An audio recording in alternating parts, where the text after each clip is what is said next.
Okay, yes. So this is like quite an experimental new type of format that we're trying to launch. And the idea is that like it's not really that well known how to do data science using some new like tools for AI that have become mature recently. So for example, like private AI technology is one of them. So this idea that as a data scientist, I might not have full access to the data that I want to train on.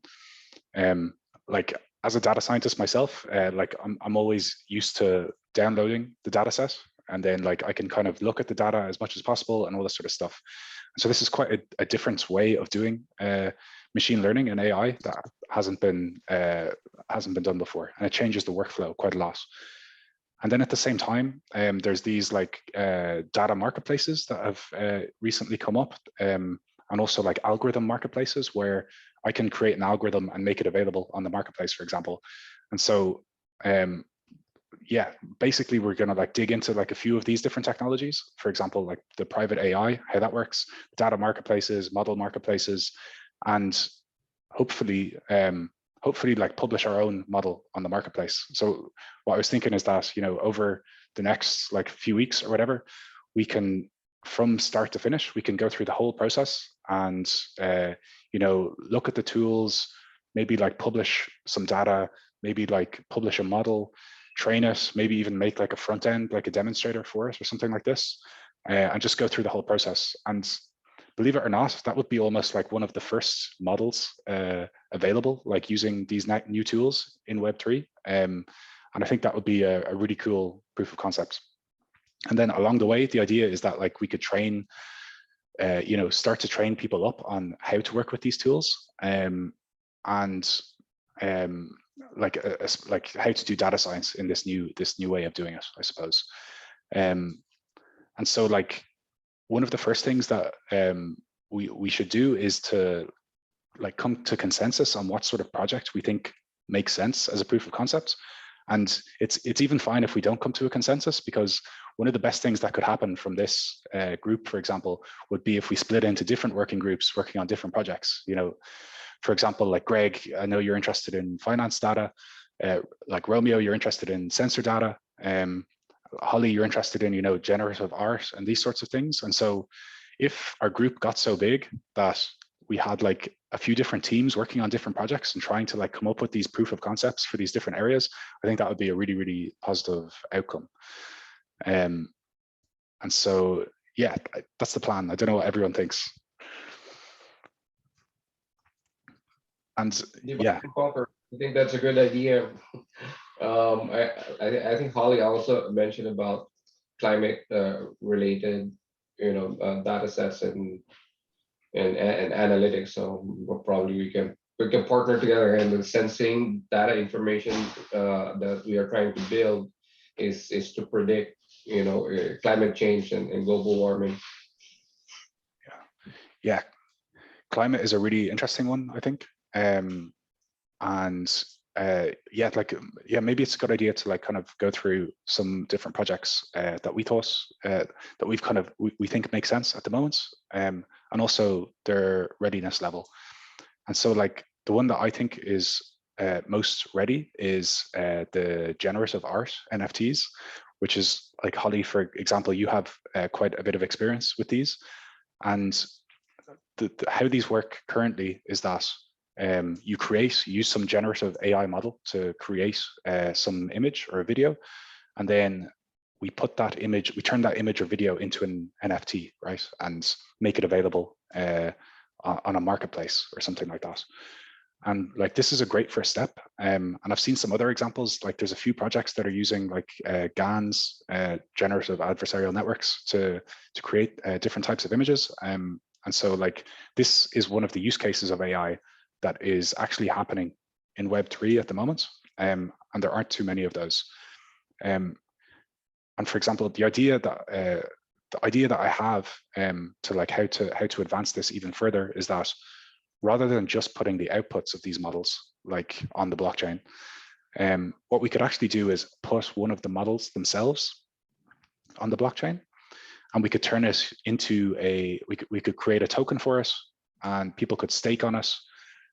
People could earn, yield every time that model is used, for example, and it just creates more value for more people. Rather than selling an image once, you can actually like have more people getting value from us. And then maybe even in the long run, you could publish a data set on chain, on the blockchain, and then like people could submit images, like people could create their own data sets, like artists could create their own data sets, for example. And then you could use that data set to train a model. And then if that model was used, people who worked on the model would get some sort of income, and also people who contributed data would get some sort of income. And so instead of just having value coming from selling a single piece of art, we have all of these people getting some sort of value out of the system. Okay, so I'm just trying to think, maybe I should show what that would look like on the Ocean Marketplace. Has anyone ever looked at the Ocean Marketplace before?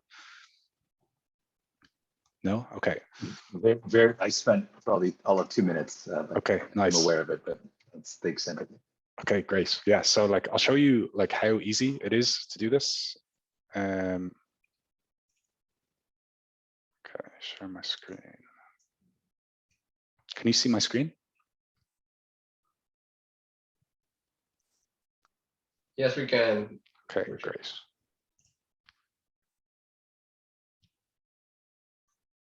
Okay. So for anyone who doesn't know what this pop-up is, this is like and I think Manan, you might not have used wallets before, right? Okay, so you can kind of think of this as your like login to a website. And so if you go to any Web3 website, you'll see this thing pop up, and this is your digital wallet, and it will ask you to sign in basically. And the great thing about this is that you can have a single wallet, and you can use that to sign into multiple sites. So it means that you don't have to create a username and password for every single site, and so that's one of the advancements of this. And so what I can do is send you a link on how to set that up. But yeah, it's really, really simple. Yeah, okay. Go ahead, Regan, ask something. Yeah, no, you just share the link. Oh yeah, perfect. Okay, great. And so what you can see now is that like I'm logged in. So this is like my ID or whatever. And this is the Ocean Marketplace. And so, okay, we're on like the test net at the moment. Okay, so let me just go to the main net. Okay, so like you have Ocean in your wallet to interact with the Ocean protocol, or whatnot? Not to log in. Like if you want to buy a data set or something like that, you would need Ocean in your wallet. Okay. But so what we can do, like again, for people who aren't familiar with like Web3, you have, I'm sure you've heard of Ethereum, for example. You have the main net of Ethereum, and you also have like the test nets. So this one here is like a test net. So what we can do is actually we can just get some free test tokens, and we can like practice like publishing a data set or like buying a data set and all this sort of stuff. And it means that we're not using real money, for example. Do they have a faucet to get some ETH? Exactly. So for example, if we want to use the Rinkeby testnet, we go to what's called the Rinkeby Faucet. So, and what like you actually need to tweet on a Twitter account. So like, I may have some if you want me to just send you some fake ETH. Yeah. All right. And then like, yeah, and if you can just, you can tweet about it, or you can like find someone who has some test ETH. And so I went to the faucet once, and now I just send ETH between my different accounts. But yes, the idea is that like, that's what we're going to do. We're going to publish a data set on the ETH network today, I guess. But even before we do that, just to look at some of the data sets that are here, because like one of the problems with Ocean now is that they have lots of data sets, but there's no one using these data sets. And the reason I think is because there's not that many data scientists in the ecosystem. And so like you can see here, there's like, I think there's like 500 data sets or something like that on some of the main ones, and they're just not getting used at all. And like, as a data scientist, I look at a lot of these data sets and I think like there's a huge amount of possibility here. So like if you go like Manan, for example, you're familiar with Kaggle, which is a competition platform. And like one of the great things about Kaggle is that they provide you with these great data sets where you can, like when you're learning, data scientists who are learning how to do data science often go to Kaggle, play around with these data sets. People share, you know, notebooks about like cool models they've built on top of these data sets and all this sort of stuff. And like something like this on top of Ocean, I think would be really interesting. Were you going to say something, Manan? Yeah, I was just saying, yeah, Kaggle makes a lot of, I mean, gathers a lot of data scientists using that protocol of sharing a very small data set from university, and also something like this on Web3 would be amazing. Be so cool, yeah. And like, yeah, the other thing with Kaggle is that like if you create some sort of solution, even for a competition, like if you win the competition, you might get a prize, like, I don't know, $1,000 or something. But what happens after that is that the company that created the competition takes the model and like uses it for their own purpose, and like they give you some money, but maybe that money isn't enough for how much compared to the value that they're going to create from it. I mean, the biggest prize are given by Google for the image classification and everything. I mean, Kaggle shoot it off because of that competition only. So the model was just taken by the Google itself. Okay, yeah, exactly. So like what we can do if we did something similar with the Ocean marketplace, we could let the data scientists keep ownership of what they create. And that means that if that becomes useful in future, they get like, you know, the full reward of that. And so I think like there's really quite a lot of interesting data sets on Ocean at the moment, like many for the environment. So like quite a few ones, like this is quite a new one that came up that was quite popular. So like the carbon debt of like different blockchain projects, for example. And like there's a good few that have some sort of environmental background. I think like one of the issues with the Ocean marketplace at the moment is you can't really search by like you know, a certain type of data set. So it'd be cool if I could select, you know, data sets related to the environment, or like data sets related to like finance or something like that. But that doesn't exist at the moment. So yeah, here's all the data sets basically. Like there's loads of pages. And so like what we could do as a group is like we could just, you know, like chat about which ones we think are useful and stuff. And like the idea is as well is that data scientists have an advantage compared to others. So like for example, each of these data sets has a token. Okay, so this is like, you know, shares of a data set, and you can look at like what the price of that token was over time. So like this is one of the most popular data sets. If you see it at the start, this is how much it costs to buy one data token. So like 50 Ocean, which in today's value is maybe like 40 euro, but would have been much cheaper like back then. And then as the data set becomes more popular, more people buy it. And you can see like at its peak, it was worth like, you know, 750 Ocean, because it's like, it's a really useful data set. And so imagine if you like bought it here, and then like you could make some money on it by knowing that it was a good data set. And the idea is that like data scientists could use the Ocean marketplace and they could try out these data sets. And based on the data sets that they found to be good, they could, you know, buy some of these data tokens, like invest in some shares of these data sets. And because they have an advantage compared to other investors, they should be able to find the data sets that are good and then invest in them and make money, basically. And there's a really good article on this from Ocean Protocol. So it's basically like all the different ways that data scientists can make money from Ocean. And like one of them is like invest in good data sets, for example. So this is a good link. Maybe I'll post this in the chat. I'll post it later. Okay. And so, okay, yes. So like I said, you can launch a token for each data set. Okay, So the other thing that you can put on the ocean market is algorithms. So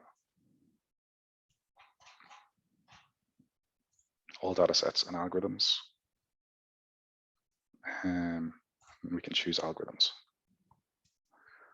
And so these are the algorithms that are currently on Ocean. And again, basically none of them are getting used. These are all kind of like, a lot of them are just tests and things like that.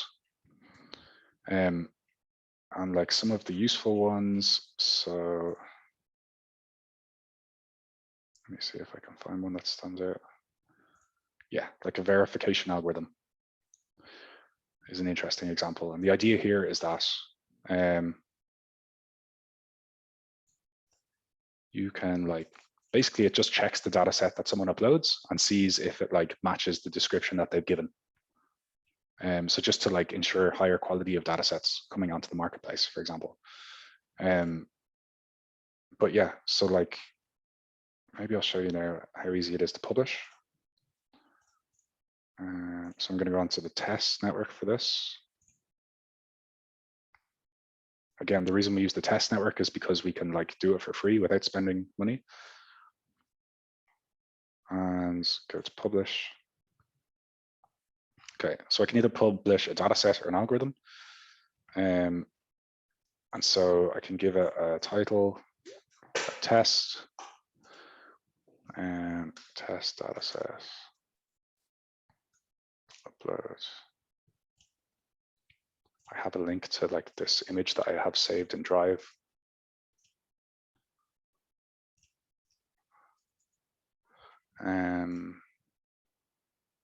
You can give like a sample file as well.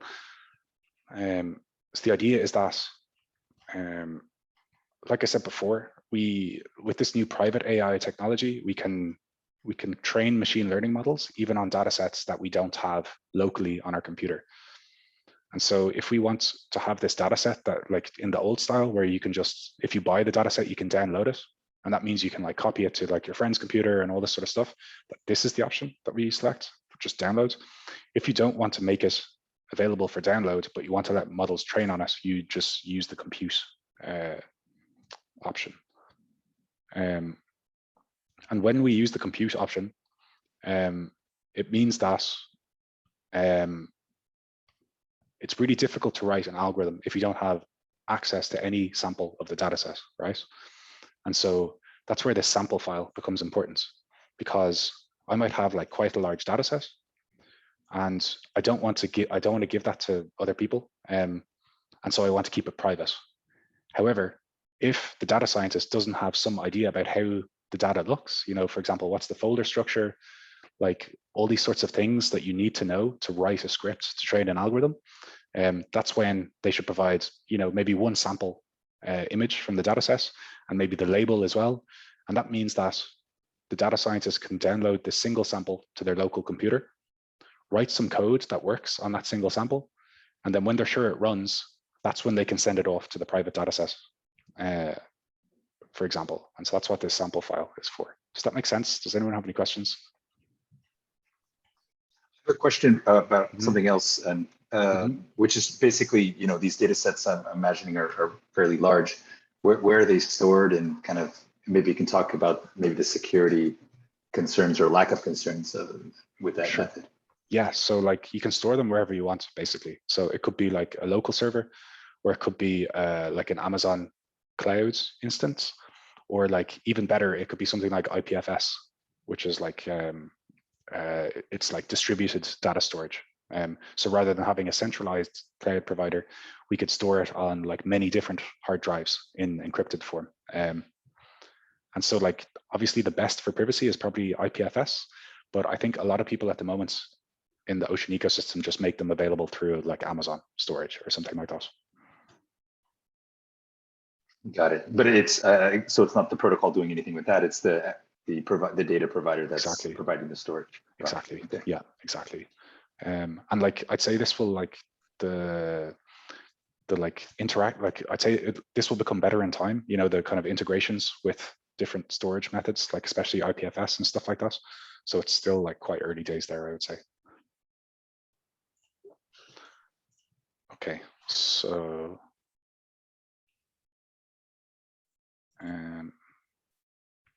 okay, so yeah, just filled out everything. We can like give it whatever tags, and then submit.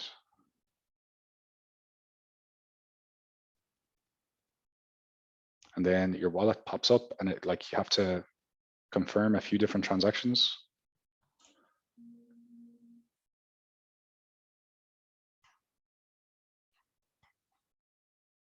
So this is basically publishing the data set on chain. Well, it's not publishing the data set on chain, it's publishing a link to the data set, because like blockchains don't have a lot of storage space. So like we want to put as little as possible on chain.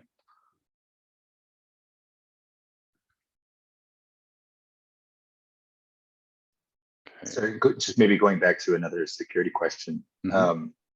Would it be possible, you know, thinking of a malicious attack, someone to either look into the smart contracts or kind of analyze the wallet address to figure out what the URL is of the data and kind of bypass the idea of investing in a pool and just downloading the data directly? It's encrypted on chain, as far as I know. I don't know any more than that. I don't know who holds like the key to that encryption. I can't remember off the top of my head, but yeah, it's encrypted. So hopefully that stops that sort of thing. Okay. Okay. So yeah, basically our data set has been published now. And yeah, like all the information here. And like if you search for that on the Ocean Marketplace, you'd find it. But the last thing that we need to do is to create pricing.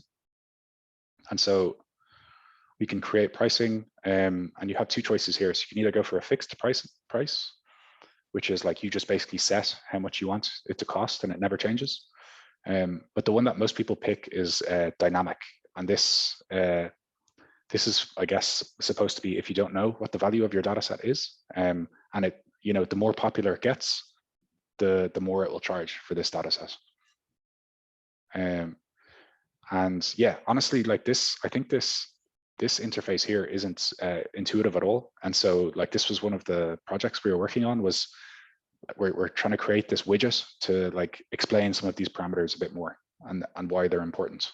And so quick, just to give a very quick background, this is where like decentralized finance comes into it. And so so the question is like how we want to create these data tokens, right? And we want people to be able to buy data tokens using some other token. So for example, Ethereum or Ocean, for example. And so what we need to do is we need to operate like an exchange between, say, Ocean and this data token. And so like, how do you set up? Is Ocean, sorry, Richard, is Ocean ERC20 or? Yes, Ocean is an ERC20, and also all the data tokens are ERC20 tokens. And so for those who don't know, ERC20 is a standard. It's like a token that has certain things you can do with it, like certain methods, certain functions you can do. Just a standard created by Ethereum. And so like what you could actually do is you could take one of these data tokens that you create and you can make it available on like Uniswap or whatever if you wanted to. And people have done that. So how are we going to exchange between Ocean tokens and the data tokens? We need some sort of pool, and like how banks used to do this, like how do they offer exchange? They basically keep a pool of, let's say, dollar and euro. They have to keep a certain amount of dollars and a certain amount of euro, and that means that when someone wants to exchange, they can just like take it out of that pool, for example. And what people tried to do in crypto was to take away this middleman, which is the bank who's taking a cut of all the exchanges. And so the first people to do this was Uniswap. And what Uniswap said was anyone can create a pool. And so not just the bank, but maybe we could have 100 people who all add to this pool. And each of those 100 people would have to, you know, provide an equal amount of euros and dollars, or in our case, like Ocean and data token. And so from all of these different users, we would have this pool, and that's how we exchange every time someone wants to exchange. That was like the first version. And then a newer version is called Balancer. And the idea of Balancer is that it's quite inefficient if everyone has to, provide equal amounts of both tokens. And so is there some better way that we can, I don't want to go into in too much detail, but is there some way that we can like keep this pool offering liquidity between different tokens without having to provide equal amounts, without each person having to provide equal amounts? And so they came up with this idea of the balancer curve. And it's like shaped like an L, I suppose. And it just means that as the supply of one token gets lower, so let's say we have lots of ocean tokens in the pool, but not many data tokens, it would mean that the swap would become, it would become more expensive to swap ocean into a data token. Sorry, if we have lots of ocean and not much data tokens, it will become expensive to change your data tokens into ocean, but the other way around is cheap. So it's kind of this, it's like encouraging you to keep an equal amount of each token based on like price. Anyway, like all of this stuff is quite complicated. And like, especially for me as a data scientist, I had never heard of any of this kind of like financial stuff. And so if you're a data scientist trying to launch a data token or a model, for example, you're going to look at this and, not know what's going on. Does anyone have any questions on that about the pools? It's just an observation, not a question, but I think it would be nice for Ocean or someone in the Ocean community to maybe abstract this complexity. For sure. I would imagine that, who's interested in this and who's interested in data science, or probably the Venn diagram is not overlapping too much. But for sure, that's my guess. Yeah, completely agree. Like this is like people will get to this step and just stop, I think, so yeah, like our project maybe will like start to make this a bit easier, but like you said, I think it's the better thing is to just hide all of this completely. I would say like come up with what's the best parameters and just do that for most data tokens. But just to explain quickly what these parameters are. So like this is basically just saying like how much of each token we're going to put in the pool. So like we're going to put 21 ocean tokens and 9 data tokens. We're going to say what the swap fee every time you like swap it, you can change. And then this one is just like another, you can see as you change this. So as we change this from 1 to 2, that just like halves. So there's some like interaction going on here. And like, yeah, it says, must be more than or equal to 9. So if this goes too low, the problem is that there's only now 4.5 data tokens in the pool. So if that data token gets bought, if the data token gets bought a few times, there's going to be very few data tokens in the pool. And that just messes with like the exchange rates and stuff. Manan, did you have a question? I was just basically it's kind of like an equilibrium. So they would try to maintain an equilibrium at all times. Exactly. And so like there's a formula for it basically. So it's like the number of token A times the number of token B is like some constant. And so if the price of token A goes up, then the price of token B goes down or something like that. Okay. And there's like there's an exponent. There's like it's to the power of a weight as well. So it's like the number of token A to the power of some weight times the number of token B to the power of some weight equals a constant basically. And so like it's exactly like you said in words, Manan, it's just to keep the number of each token in the pool like quite similar to incentivize that. Okay, so, and that's just basically what the pricing is. And then we can create, once we select create pricing, again, it's going to ask me to confirm some transactions. So what we're actually doing here for like one of these transactions is just to create these data tokens. So to mint them from nothing. So we're basically bringing a token into the world that didn't exist before. And these are like, ownership of this data set, for example. And then another transaction happens that is to create this pool. So it's setting up a pool between the ocean tokens and the data tokens. And so that's why there's multiple transactions at this step.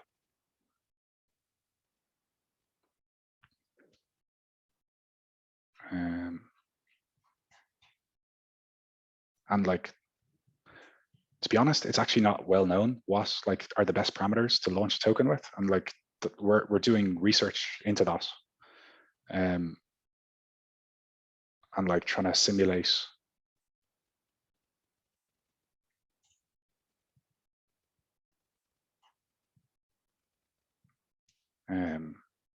Yeah, just trying to figure out like what's the best financing mechanisms for these data sets.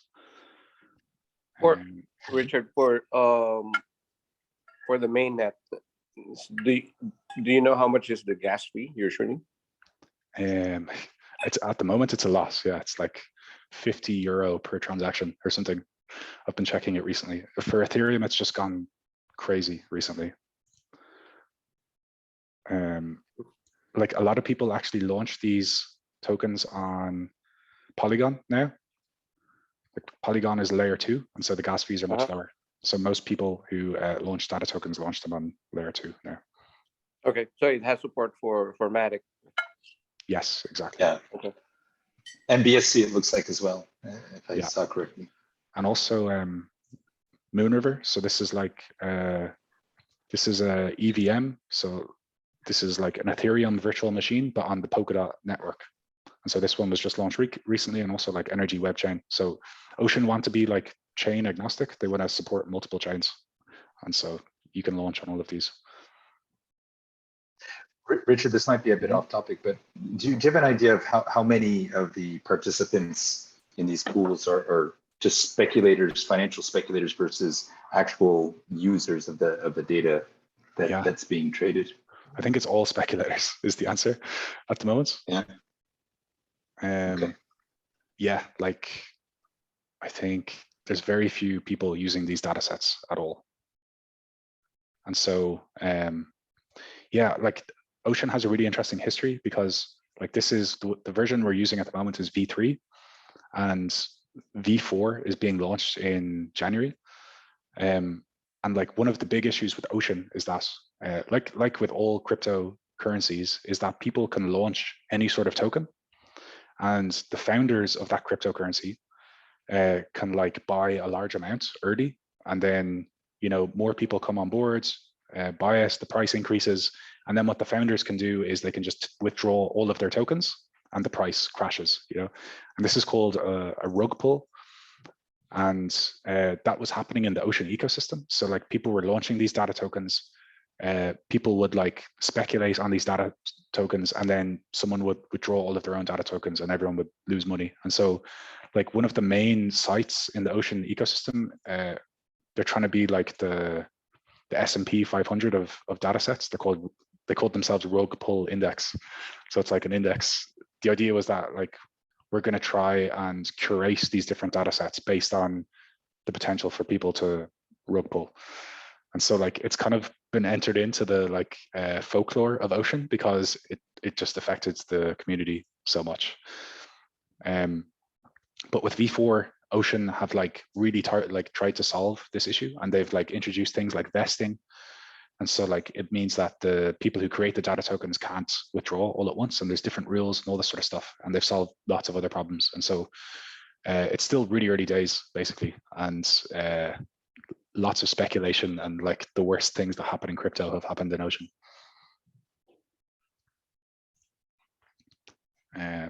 Okay, cool. So yeah, basically we've just launched our test data set. We can download a sample. And this was the image that it was. It's just like a testing image, like I said. And so what we can do is we can download that sample. We don't have access to the full data set. Now, in this case, I made the data set and the sample the same thing. But if we wanted to like run some sort of model on this data set, we would need to basically buy a compute job. So like usually what happens here, I'll show you in a few minutes, but you can create an algorithm, and so what the owner of a data set needs to do is, if they have to allow algorithms to run on their data tokens. And so as the owner of this data set, someone could come to me and say, I've created this algorithm that runs on your data set, can you approve it? And then I would approve it, and then it would show up in this list of algorithms here. And so if I wanted to use this data set, then I would choose which algorithm I wanted to run on it, and then say run compute job, basically. And then that would send the algorithm to the dataset. It would run the code, and then the results would be returned to me, basically. Does that all make sense?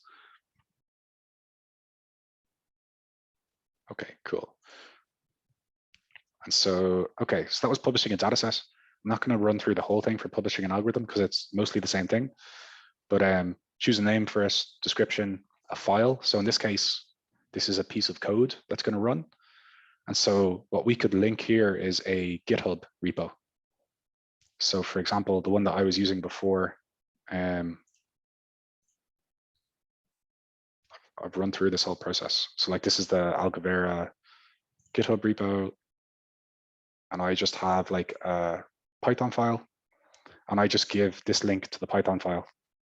And so it has to look like a certain, it has to be in a certain format, this file to run. But like once you know that, you can just drop the link to your GitHub repo, and then you can publish this model on the marketplace. And it has some other things like it needs to be installed by a Docker image. So like Manan, for example, you've probably worked with Docker images before, and data scientists would have. This is just, the Docker image is basically like an environment that the code runs in. So you need to install certain packages for the code to run and things like that. And so you can just use like Ocean have Docker images that should work for like most pieces of code. But if you're using an unusual library or something like that, you might have to make a custom image, for example, a custom Docker image.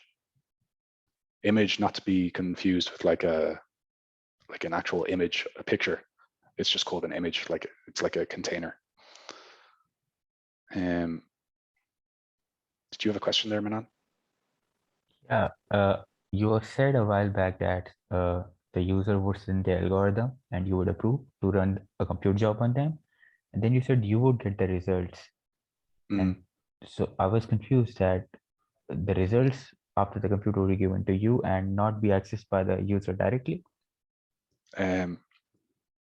So yeah, like there's like the dataset owner and there's the algorithm owner, right? And so the algorithm owner can send the code to run, and then it gets returned to the algorithm owner. It's a good question about whether the dataset owner can see the results. I'm actually not sure about that one. But like, yeah, that's what. It's a good question. I don't know. I hope not. I mean, thinking from a user perspective. For sure, yeah.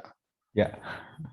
For sure, yeah. And there's other issues that haven't been solved yet. Like, so for example, the reason that the dataset owner has to approve an algorithm is because you get to write whatever code you want, right? And so you could write code that basically just copies the dataset locally or something like that, right? And then that would mean that the dataset wouldn't be private anymore because the code is basically copying the data, you know? And so that's why at the moment they have it that each data owner has to approve the algorithm. So they like can check it manually, make sure there's no lines of code in there that are doing something wrong, like copying the code. And obviously this isn't scalable as well. So how they think it's going to work in future is like kind of a reputation-based system where people can kind of like, they can provide backing for certain algorithms. So like I can be a curator and I could look at certain, I don't know, people who write algorithms, and I could, you know, say, actually, they have a good reputation, I trust these people, and things like that. But it's actually still an unsolved problem. And one last question on the max running time. It's 1 minute then? Is that, yeah, okay for everybody? With Ocean, for now, it's max time 1 minute. But what we know how to do, us and people that we've been working with, is to set up our own compute provider. So this is just the compute that's provided by Ocean. And basically what they're saying is they don't want to provide, you know, compute resources because it's so expensive.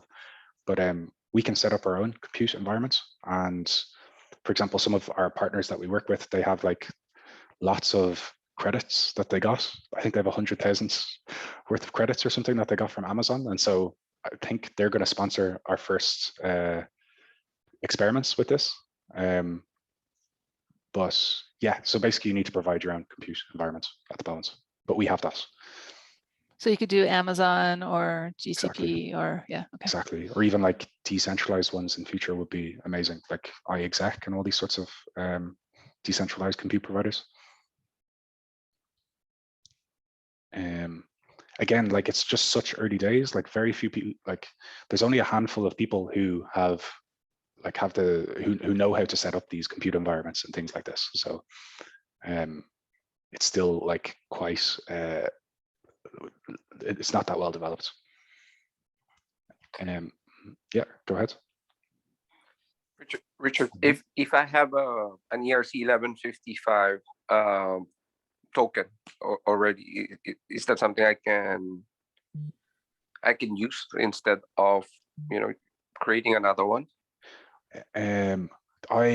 Not with Ocean, I would say. What does that ERC standard give you that is different to? ERC 1155 is a semi-fungible token, so it can actually interact with both ERC 20 and ERC 721. Okay, interesting. Yeah, I think you probably don't get support with that with Ocean. But like you could add functionality for that. So all of the code for the Ocean Marketplace is open source. So what you could do is like fork it and then and like add your functionality for these new tokens, or even like maybe you could even submit like pull requests for the main Ocean Marketplace and add that support, for example. I'm not sure if it's on the roadmap. It sounds like something that would make a good grant proposal for sure in the protocol. For sure, yeah. Yeah. So yeah, Ocean give out grants for anyone that I haven't mentioned to it before. They add grants, and like one of those things would be improving core software. And so if you're really interested in this functionality, they could actually, and if the community for Ocean are interested as well, they would vote on you getting funds to implement this, and then yeah, you could create it yourself. Cool. Thank you, Richard. Great. The other thing you can do is keep your algorithm private. So this means that people who use your algorithm won't get to view the weights of the algorithm, for example. So that's quite an interesting feature. Means like, just like you don't want, if you want to keep your data set private because it's like a core piece of your IP, for example. But similarly, like algorithms can be core pieces of IP, and just you don't want everyone who runs your algorithm to get access to what that looks like. Okay, so that's pretty much it. That's everything that's different with the algorithm. And like what we would do, like as we build a proof of concept, like in the coming weeks, the plan is that we would go through this whole process.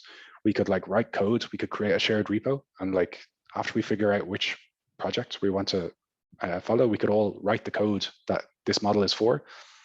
We could publish it to the Ocean Marketplace, and then like maybe even create like a demo to show the model working, like some front end. And so, for example, if that was a generative art model, we could, create some web app where people could input an image, and then it gets, modified based on this model that we put up. And I think that would be really cool.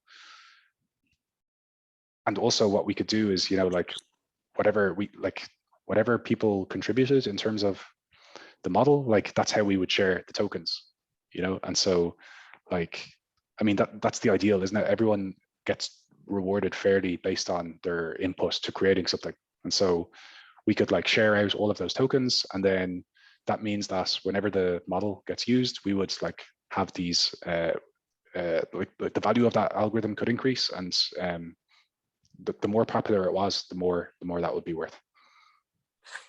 If I have the data set, I already paid for it once and have it locally in my computer. Mm-hmm. I mean, is that still ciphered? I mean, is that still encrypted, or I can pass it around? If you have the data set on your local computer, if like, I mean, and only you have access to it, you mean? I mean, I was just thinking of the monetization part, right? So if you have the data set that you share, so if you're the seller of the data set, and so okay, you put it there. I mean, I was just thinking why not a lot of people are getting or buying the data sets. Again, perhaps most of the data sets are free in Kaggle, right? But if I'm the seller and then somebody bought the data sets, and maybe that's a very important data set, the mutability of that data set, will that be carried on with the file, or Yes. once that file is downloaded to somebody's machine, that's no longer ciphered? Yeah. It depends which option you choose when you publish the data set. If you choose the download one, that means that people can replicate it on their local machines and then send it to other people. And so you no longer have control over that data set. But Okay. if you choose That the makes compute, sense. if you choose the compute option, it means that you will be the only one that has a copy of that data set. And anyone who wants to use that data set, it means that their algorithms have to come to the location where you stored it. And so that could be like your local server. And then once they've run the algorithm, the algorithm goes back with the results. And so in that case, the person has trained on your data set, but you're still the only person who has control over that data set, the only copy. You have the only copy. Okay. Makes sense. Thank you. Great. So yeah, this is the new idea. This is the what data scientists aren't used to, is this idea of having to train algorithms on private data sets. And this probably opens up a whole bunch of new use cases. Like, how many different companies have never shared their data because there's been no way to do it privately, and so like one field that people talk a lot about is healthcare, for example. So there's no there's not that many healthcare data sets because it's such sensitive information, for example. But if the hospitals could keep control of that data, in a secure place, while also allowing people to improve the algorithms that we have for diagnosing patients and stuff, that's a whole new use case that we definitely didn't have before without these technologies. And then there's also a lot of legislations and privacy considerations around it. Exactly. Yeah, I'm a cancer survivor myself, and oh wow. Yeah, there was a little bit of very early stage, but if they had just simply asked me to share my healthcare data so that they could treat the next patient better, obviously I would have done it in a heartbeat. Yeah. But it's like they don't, it's not even possible, or people don't even ask. So exactly. It's a bit ridiculous that doesn't exist today, I think. Yeah, exactly, for sure. And the technology has been holding us back, I think. And now that this private AI has just reached maturity, it's only, there's a new course on private AI, by the way, as well, in case anyone is interested. It's called Open Mind. Open Mind, MINED, and they do some great stuff on these different technologies. So private AI is actually a collection of different technologies.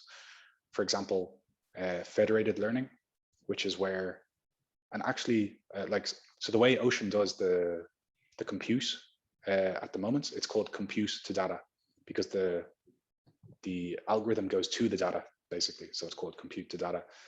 And that only works for a single machine at the moment.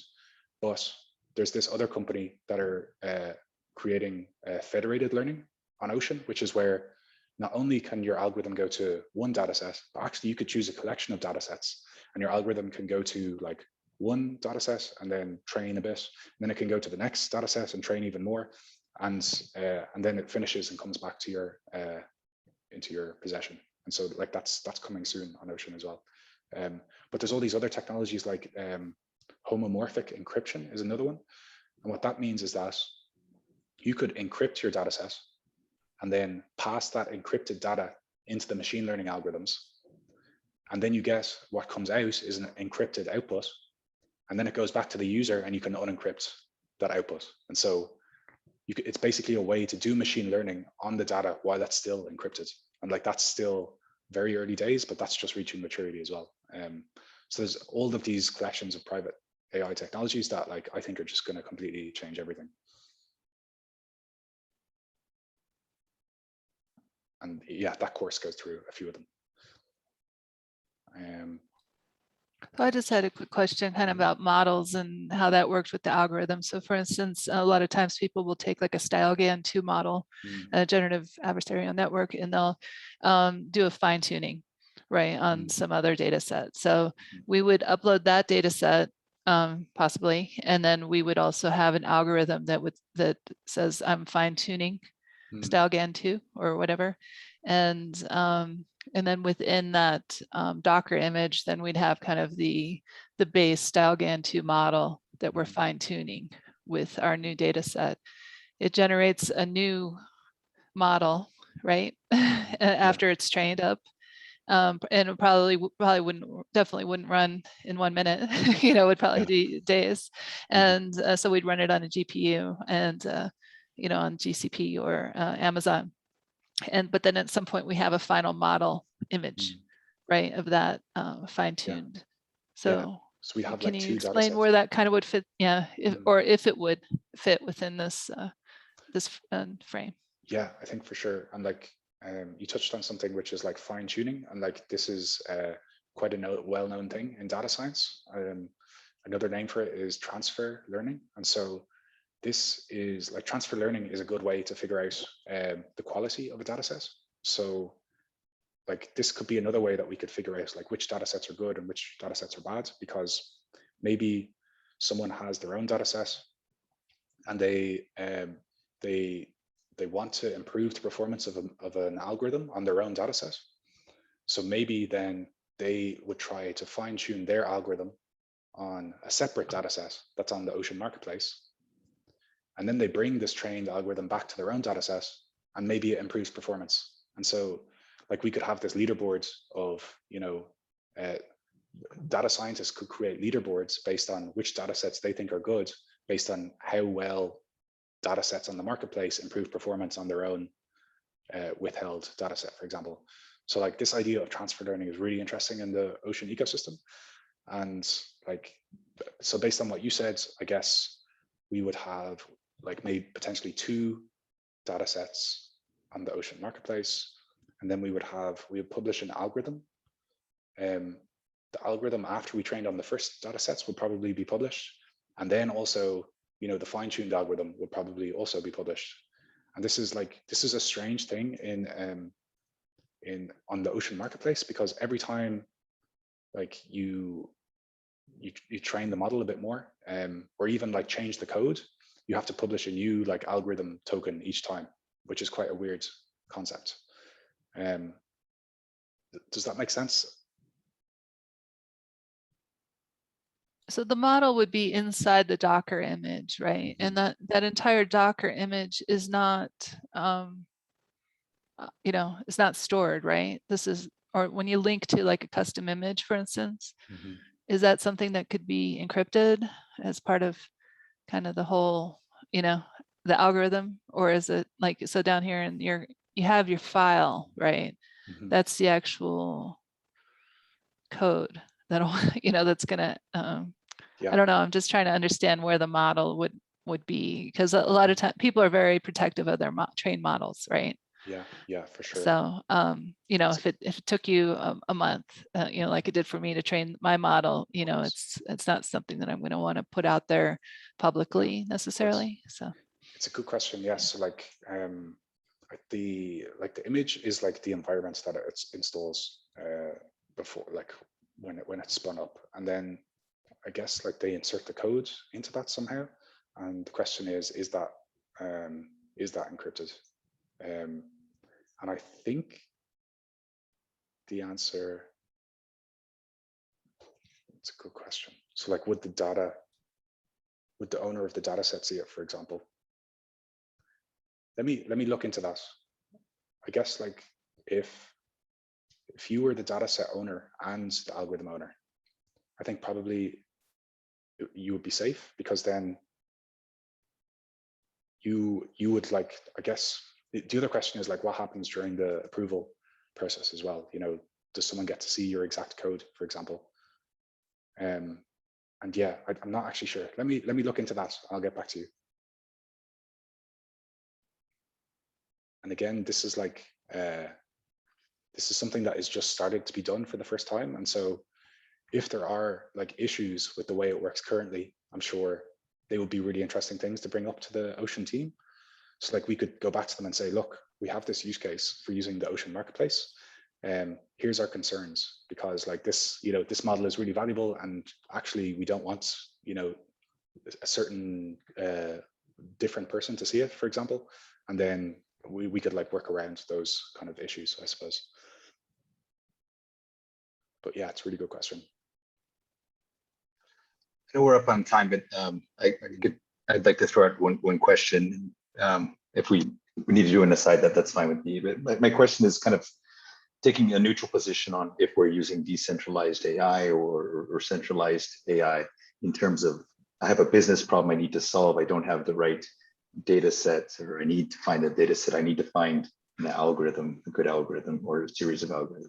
Mm-hmm. Today, my place to go would be Kaggle. Is that the, or Kaggle? Is that the place that people go? There's data sets all over. Like so like Kaggle has a collection of data sets. A lot of the time you just search, like data sets have their own websites and stuff. And so there's no kind of like centralized location to go. Like that's one of the other issues at the moment. It would be great if we just had a marketplace where everyone put up valuable data sets, but that doesn't really exist at the moment. And so like the best way is probably just to Google like finance data sets, and then you find them in lists. It's really quite inefficient. Right. Okay. So that's on the data set side, and then on the algorithm side, my understanding of this, it's really, people aren't sharing that because there isn't a protected way to do that. Is that accurate? So like people can share algorithms like through APIs and things like that. Like that happens. And like you also have algorithm marketplaces, like centralized ones. And I'm not sure what happens in that case, like whether the centralized entity is able to view the algorithms and stuff like that. I guess they're trusted to not like do anything to exploit people. So like, yeah, Web3 might be better because it's like there's no trusted party. I guess that's one of the pros. So yeah, there are some places that you can do that. Yeah. I guess why I'm asking this question is, let's say that I'm not a kernel fellow. I'm just a user of data and AI. I have a business problem to solve. Why would I go to kind of a decentralized Web3 version of a solution for finding data sets and algorithms versus just kind of following the status quo as an end user? I'm just trying to think of that perspective of the end user. So yeah, I guess like you could set up your own API, which would mean you'd like have to set up your own server and like figure out how to serve it and all that sort of stuff. So I'm actually thinking of the perspective of, so I need access to a data set, and I need access to hopefully some algorithms to use for that data set, or the data sets that I have. I guess like one of the reasons is that it's open source. So like, if I wanted to set up this, like if I wanted to keep my data private, there's no other infrastructure that you can really go to do that at the moment. So you would need to write the code yourself. And as far as I know, like, I don't think there's any infrastructure that like, connects data sets with all of this new private AI technology. So I guess like you could somehow set up a network of like data sets, and then like write the code to do the private AI on it and stuff like that. But I think like the main use case of Ocean is this private AI, I would say. And so like what use cases does this open up between like people who would have traditionally been competitors, for example, but maybe like in this new way of doing things, maybe people would share data more often, and that infrastructure doesn't exist outside of Web3. I mean, or at least the advantage would be the worst qualities of a centralized AI. So for example, if you have to search algorithms, half of them are in paper or GitHub, it's completely disjointed from the datasets. there's no correlation between half of the algorithms and all, but it could be possible in Web3 once it matures enough. Got it. Yeah, like interoperability of data sets and things like that. There's no like standards for the like what's called the data interface. And so I could write an algorithm that runs on one image classification data set, but it might not run on the second image classification because the two people who created that created different kind of interfaces to it. So there's no kind of standards for those sorts of things. And like that's the case in my own area of expertise, which is like motion capture. And so you could have two motion capture data sets captured with the same equipment, but I have to write code to run on the two different data sets because even simple things like the folder structure is different, you know, or stuff like that. And you usually the sellers of the data sets in Ocean, so do they have, like, can you actually preview or you know, you were talking, let's say computer vision, so a data set for smoke, right? So it's smoke detection, right? Because that's something I did, and it took me a while to build even a hard cascade model for that. But of course, the accuracy rate depends on a lot of conditions. So is there a way before buying it at Ocean to see what will be the product, or you just trust that, you know, that is the data set that you are looking for? Yeah, like the downloads, like the sample that you can download, I guess, is the thing that you check. And like, that's not even well enforced at the moment. So, you know, the sample should have the exact same folder structure as the main data set, because, you know, if you even change something slightly, the code that you run might get an error, for example. And so like, but there's nothing to enforce that similarity between like the sample data that you download and the main data set. Again, because I think we're so early, but I guess the idea would be that you would download the sample data. It would provide a really small subset of the images in that data set, but it would enable you to write this code that worked on the sample data, and then you could be confident that it's going to run on the larger data set. And this actually fits quite well with machine learning, because this is often how data scientists work. Like, one of the first things you're supposed to do is what's called overfitting on a small subset of the data. And so like, I often do this on a single image. I'll write my algorithm and see if my algorithm can learn about the single sample label relationship. And if it can't, it means there's definitely something wrong in your code. And so it should be really easy to learn the relationship between that input-output pair. And then when you know that's working, that's when you run it on the bigger data set. And so this idea of downloading a sample and then running on the private actually fits really well with the typical workflow of a data scientist. Yeah, I was checking one data set here in the marketplace, and I saw, for example, the CO2 emission that fits, you know, with the model that we're building. I mean, it's really cheap, like less than €1. And so I think it's worth, you know, playing around with it and see how it would fit. Yeah, and if you need any help with that, let me know, and I can help you out. I will. Yeah. Thank you. That's what I'm hoping. You know, like if you become really interested in a CO2 data set, we can start like a session for that where we like, you know, hack on that and try and set up some models and stuff. And then we can have another session for like generative art, NFTs, for example, and then like maybe even the finance data. Like, that would be really interesting from the data processing side of things, because like what does the blockchain data look like? That's really different to anything that data scientists are used to.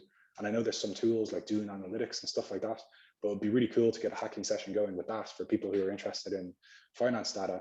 And we could start to, you know, process this blockchain data and kind of learn together and maybe build interesting things. Yeah.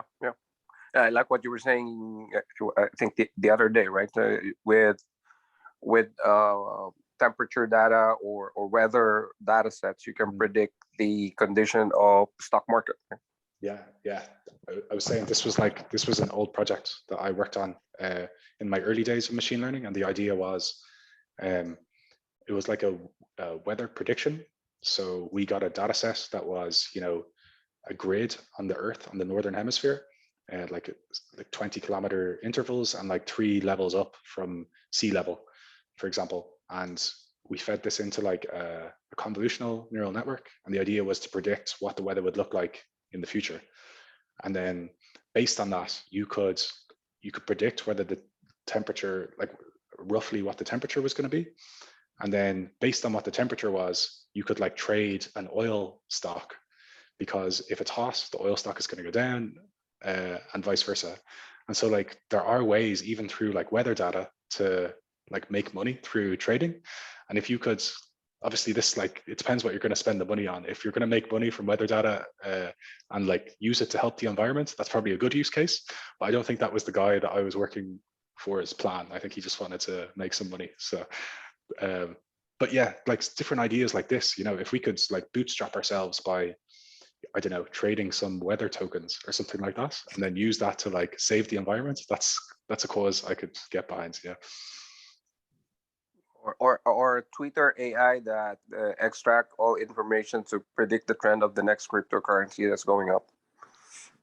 And use that to take down Twitter or something. Yeah. I just had a quick Yeah. question.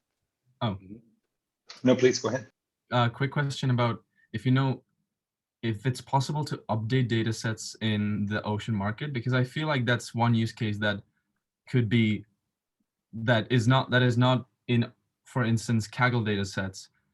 And I feel like that the staking mechanism on the data sets in the ocean market is a really good feedback loop to get information whether your data set is, first of all, of good quality, or maybe perhaps, I don't know how provenance is dealt with when the data sets are private, but if we could somehow see how many projects are being built upon a data set, maybe that could be an indicator that gathering more data and increasing the size of that data set might also provide more value.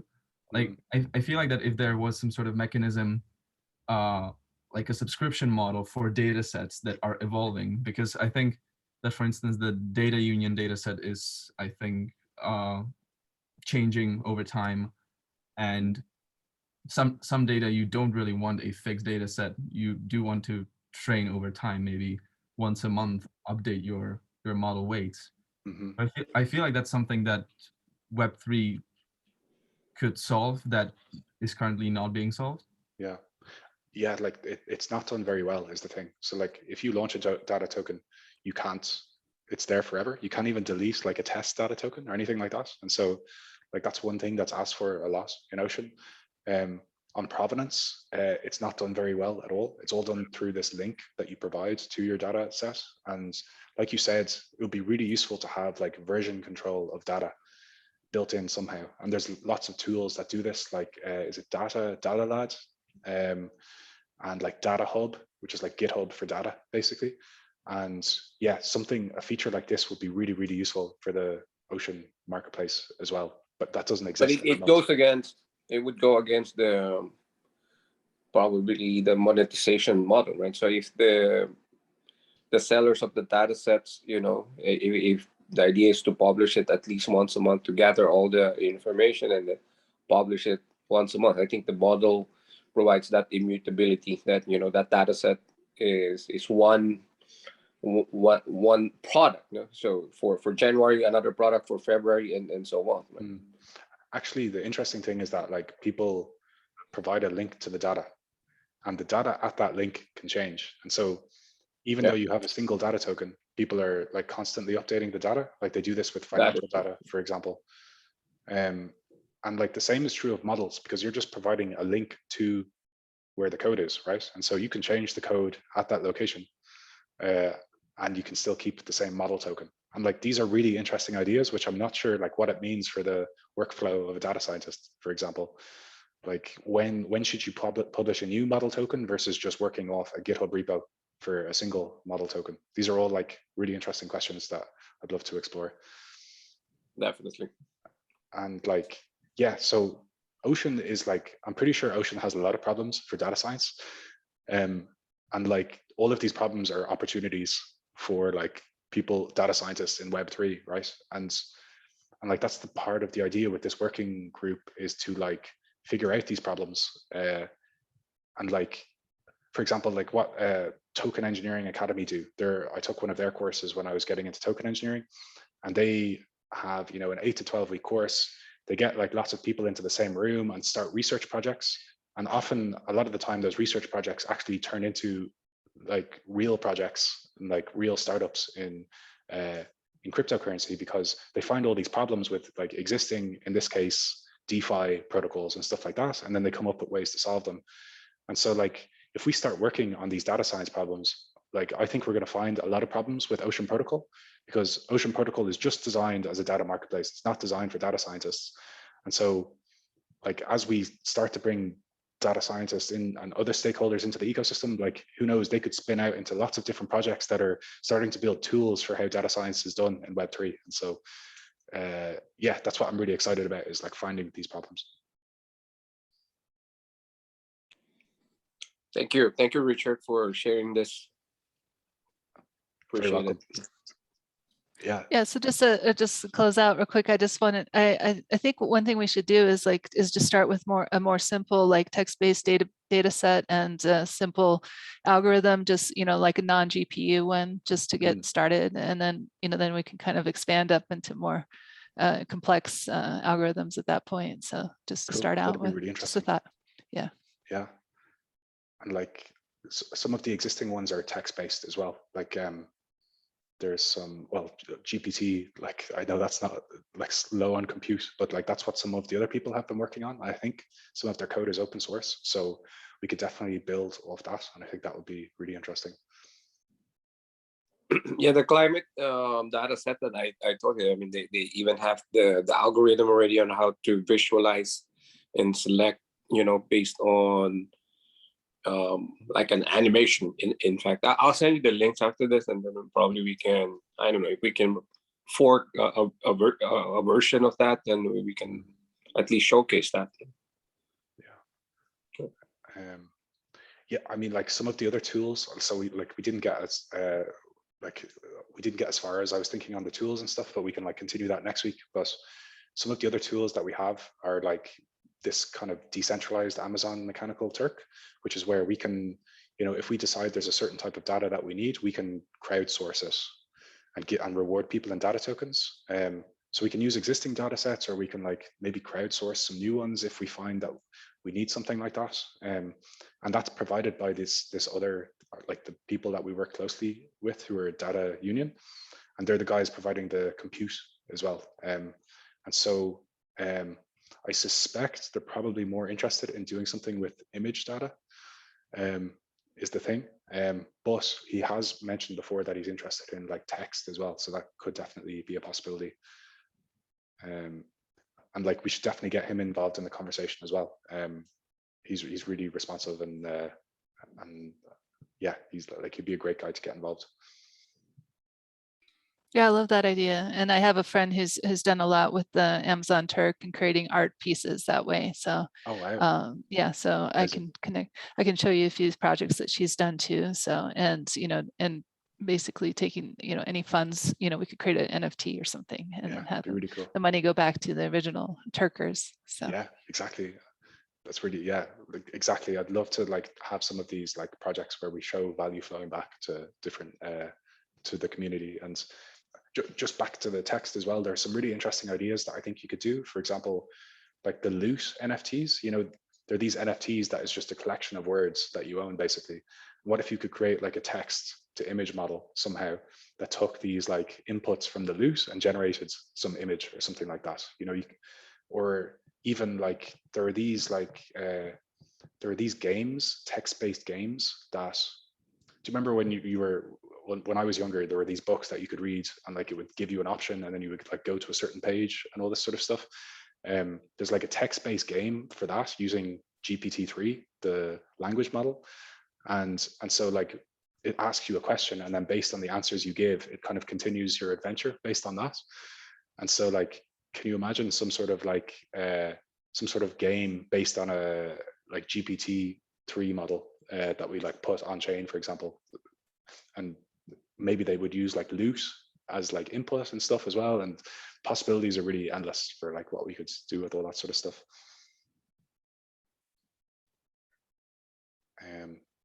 So yeah, I think like maybe what we should do is, now that we've like looked at Ocean and like publishing the data sets and algorithms, maybe like next week we could start off with the discussion and like start to like come up with a project that we think is like a good first use case.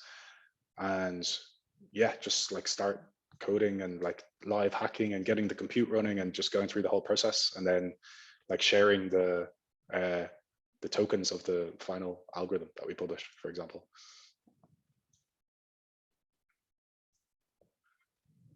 Okay. I'm excited. Yeah. Great. Well, thanks everyone for coming. I really appreciate it. Thank you. Fantastic. Richard, if you have another minute, I just have some thoughts I wanted to share with you. Yeah. Yeah, if you, oh, but I know it's getting late. No, you have it's the fine. time. It's fine.